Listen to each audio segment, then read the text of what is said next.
حضرت ابو ایوب انصاری رضی اللہ تعالیٰ عنہ سے روایت ہے کہ انہوں نے اپنی موت کے وقت کہا، میں نے رسول اللہ صلی اللہ علیہ وآلہ وسلم سے سنی ہوئی ایک حدیث تم سے چھپائے رکھی تھی۔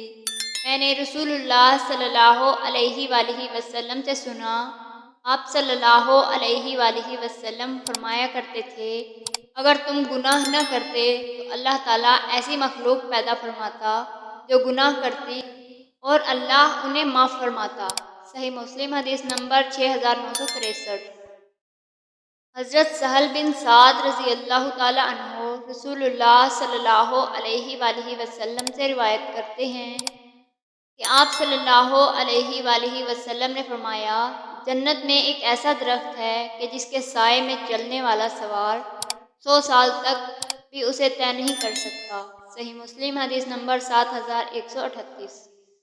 حضرت عبداللہ بن شخیر رضی اللہ تعالیٰ عنہ سے روایت ہے کہ نبی اکرم صلی اللہ علیہ وآلہ وسلم نے فرمایا، ابن آدم کی مثال ایسی ہے کہ اس کے پہلو میں 99 آفتیں ہیں، اگر وہ ان آفتوں سے بچ گیا تو بڑھاپے میں گرفتار ہو جائے گا یہاں تک کہ اسے موت آ جائے گی۔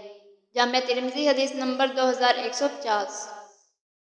حضرت ابو ہریرہ رضی اللہ تعالیٰ عنہ سے روایت ہے کہ رسول اللہ صلی اللہ علیہ وآلہ وسلم نے فرمایا، میری اور میری امت کی مثال اس آدمی جیسی ہے جس نے آگ جلائی تو مکھیاں اور پتنگیں اس میں پڑنے لگیں، یہی حال تمہارا اور ہمارا ہے۔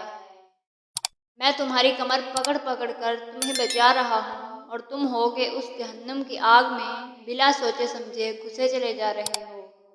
جامع ترمذی حدیث نمبر 2874۔